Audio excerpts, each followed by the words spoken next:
এই মোল্লার বয়ান হলো। এই মোল্লার নাম হলো তারিক মনোয়ার, বাংলাদেশি মোল্লা।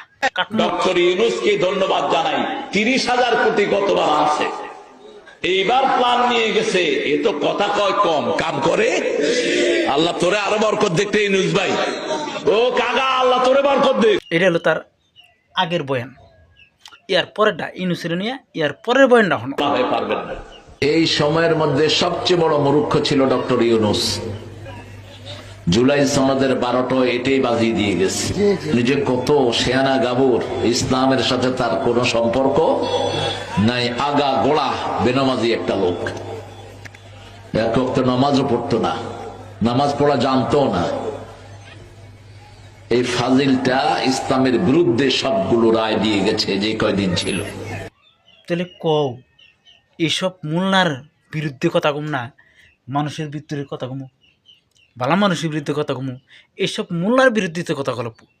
এইসব মোল্লায় একজনের বিরুদ্ধেই খারাই ভালো কয়, খারাই খারাপ কয়। এইসব কথাবার্তা আনে কোন দিকে?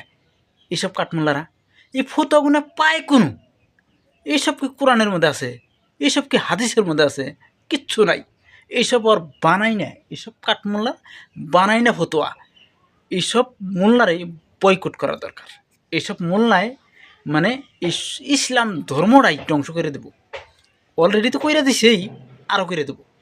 ইসলাম ধর্মটা এইসব মোল্লাদের ধ্বংস করে দেবো। আমাদের ভারতবর্ষে যদি এইসব মোল্লা থাকতো, এইসব মোল্লার চাপার মতোই সেন্টেল মারতাম, সেন্টেল, ডাইরেক্ট সেন্টেল। এই কাঠমোল্লাগো পয়সা গেছে ভারতে না, অন্য কান্ট্রিতে, বাংলাদেশে, আমাদের ভারতে না।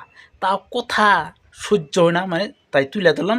যারা বাংলাদেশে আছেন তারা অবশ্য ইয়ার উত্তরটা দিয়ে যাবেন, আপনাদের সুন্দরী কাঠমোল্লার উত্তরটা দিবেন। আর ইন্ডিয়ান যারা আছেন আমারে ভালোবাসেন তারা তো ভিডিওটা শেয়ার মেরে দেবেন, যাতে এই কাঠমোল্লারা দেখতে পারে। আরও আমাদের ভারতেও কিছু কাঠমোল্লা আছে, ওরাও যিনি এই ভিডিওটা দেখতে পারে।